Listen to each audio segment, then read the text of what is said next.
bago po ang lahat, una ang pagiging magkakapatid namin dito ngayon. Bago po yung politika. Ako po yung nagpunta dito, sa katunayan, hindi ako makapasok. Sapagkat marami pong nagsasabi, una na, yung mga kasama natin sa Senado, na bawal kang pumunta dyan. Sapagkat ikaw ay judge na sa impeachment. Allahu Akbar! Judge ka lang pala! Kanina pa po kami dyan sa labas. Kasama ko po si Brother Wally. Katunayan, si Brother Andoy, sinabi ko na sa kanya na sabihin na baka hindi ako makapasok. Pero habang pinanonood ko po kayo, nainggit ako eh.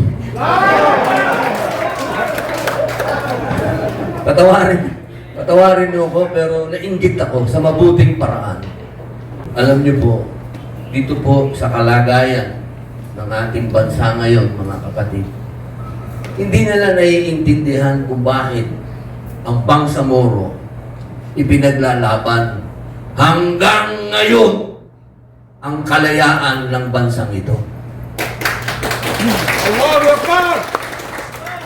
Maraming nagtataka. Sabi nila, bakit itong si Senator Robin Padilla kung makapagsalita ng soberenya ng Pilipinas, parang hindi aatras. Paano naman akong aatras? Umatras ba ang Bangsamoro? Hindi! Ang Bangsamoro, kailanman, hindi sumuko. Hindi sumuko sa Espanyol, hindi sumuko sa Amerikano, hindi sumuko sa Hapon, sa kapwa Pilipino ba? Allahu Akbar! Allahu Akbar! Allahu Akbar! Mga kapatid, dapat maintindihan ng mga kababayan natin na walang kahit na sino ang magdidikta sa Bangsamoro, lalong-lalo na sa mga Muslim. Dahil nakasaad sa ating Quran na kailangan ipagtanggol natin ang lupa natin. Kung ano ang atin, ipaglalaban natin. Paano natin isusuko ang soberenya natin sa dayuhan? Napakalaking kalokohan.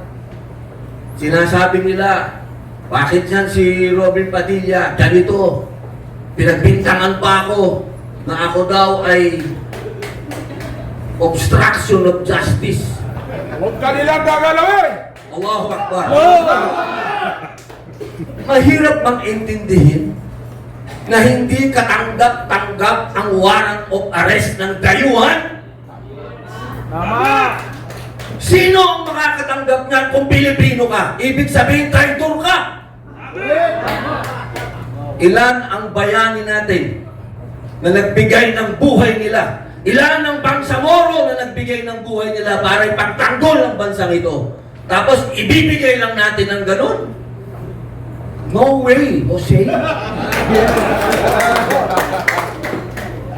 Mga mahal kong kababayan, mga mahal kong Bangsamoro, hindi ako traidor sa Pilipinas na sinasabi ng maraming kasama naming senador. Maraming mga kababayan nating matalino daw ang nagsasabi na traidor daw kami. Sino kaya sa amin ng traidor? Sila! Wala bayad yun! Sila na inuutos-utusan ng dayuhan? O ako na tumitindig laban sa dayuhan?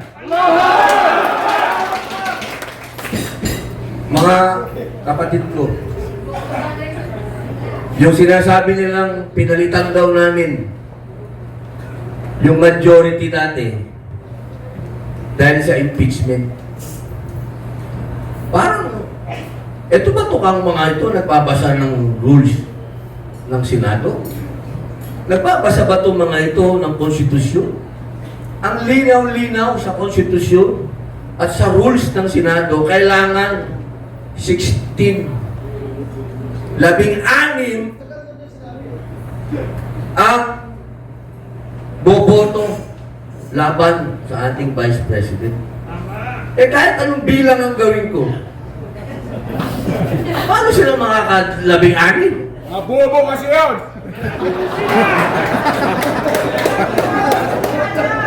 Tama, sir. Tama. Ang totoo, kaya po nagbago ng leadership, hindi dahil sa impeachment. Dahil ang impeachment ho, kapag nakarating sa Senado yan, walang makakapigil, kailangan kaming mag-convene. Ibig sabihin, kailangan kaming magpulong, kailangan kaming maging judge. Kami po ay nagpalit ng leadership para sa Blue Ribbon. Para maumpisahan ang pagdinig sa Blue Ribbon upang malaman po natin talaga kung sino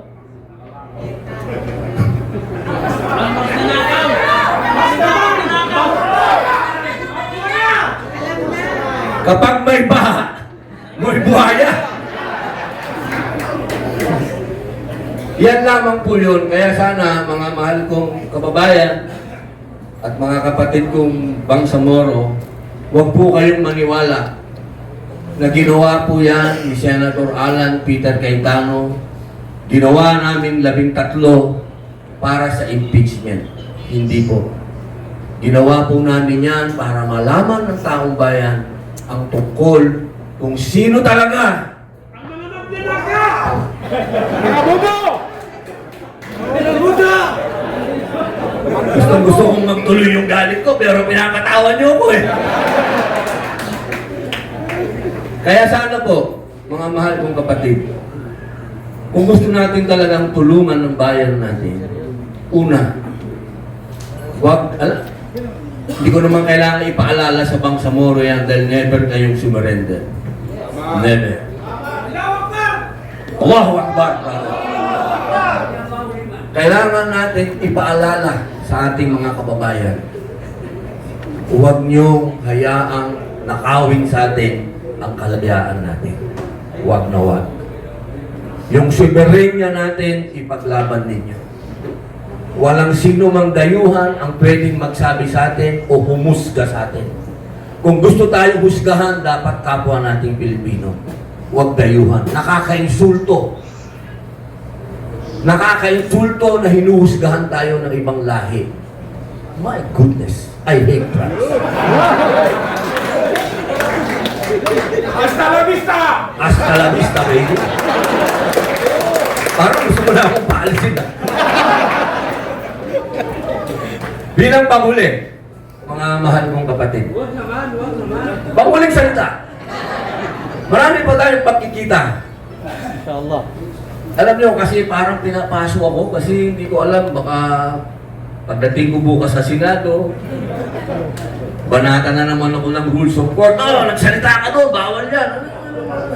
Ang dami lang pakulo eh. Alam niyo, minsan di ko na rin maintindihan. Ito ba mga to nagbabasa o ako lang ang nagbabasa? Ang dami nilang ibinabato sa atin. Kapag pinakinggan mo naman yung binabato nila, hindi ko alam. Ano bang katwiran nitong mga taong ito? Minsan wala nang katwiran kung hindi pansariling interes. Bida kasi! Tandaan nito mga kapatid ko, hindi ko kailanman pinangarap maging politiko. Alam yan ng ating mahal na dating Pangulong Rodrigo Roa Duterte. Ako naging senador dahil binoto niyo ko. Hindi ko alam ba't niyo ako binoto. Nasusunod ang Vice President ng Pilipinas! Allahu Akbar. Gusto ko lamang pong lamnamin yun yung lahat. Wala po akong personal na interes. Wala ho akong record ng kahit anong personal na interes. Ang gusto kong maging senador, number 1, si Manong Chavit Singson. Yan ang gusto kong maging senador. Number 2, si Atty. Ruben Aguanson. At siyempre po, marami pang iba. Wala sila dito. Hindi ko na sila babanggitin. Unfair naman. Kung meron po kayong dapat suportahan at tayo isulong talaga ito pong mga taong ito na walang personal interest. Wala. Ano ba interest nila? Si Manong Sabit, mayaman na ito. Walang gagawin ito, kundi pagandahin na lang ang Pilipinas. Paayusin ng mga mahihirap. Nagbigay nga ng napakalaking lupa sa Ilocos para sa Muslim.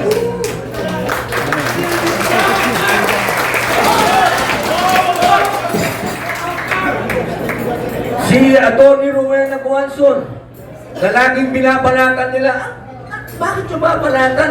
Si Ma'am, alam nyo, tandaan po ninyo, kung sino ang unang-unang dilaw, ha?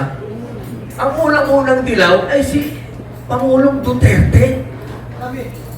Kaya, pag sinasabi na bago sa atin, si Atty. Rowena Guanzon, walang alam sa kasaysayan yung sinasabi nyo. Dahil matagal lang dilaw. Si Atty. Rowena Guanzon, matagal lang dilaw si Digong. Ang tatay ko, dilaw. Dilaw rin Mikael! Hindi na usapin ito kung anong kulay mo eh. Tandaan po ninyo. Ang importante dito, sa usapin nating lahat, kung sino yung tunay na walang personal na interes. Kasi pag hinaluan mo yan, kahit ano pang kulay mo, green, pink, ano pa ba, pula, wala lahat yan pag hinaluan mo ng personal na interes. At tandaan po natin, mga mahal kong kapatid, ano ba ang tinuro sa atin ng Propeta Muhammad sallallahu alaihi wasallam? Ang public service, hindi para pagsilbihan ng sarili mo. Ang public service, public nga eh. Pagservisyohan mo yung kapwa mo. Kapag nakita ka kayo ng taong yumaman sa pagiging public servant, ibig sabihin niya, hangal at hindi totoo yun. Mga kapatid, kahit hukayin ninyo, bilyonaryo ako. Pero bakit nawala ang kayamanan ko? Kasi pinamigay ko. Allah!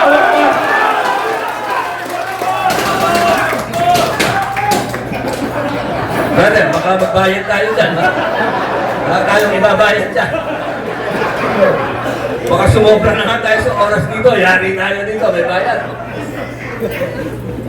Hindi ko po sinasabi lahat ito para itaas ang bangko ko, mga kapatid. Sinasabi ko lahat ito dahil yan ang natutunan ko sa Islam. Wow. Kayo ang nagdala sa akin ng Islam. Alhamdulillah, maraming salamat mga kapatid. Dinala niyo ako sa tamang landas. At hindi ko to makakalimutan na pasasalamat sa inyo. Sana huwag tayong tumigil. Ang one bangsa na ang Pilipinas dalhin natin sa tamang landas. Allahu Akbar.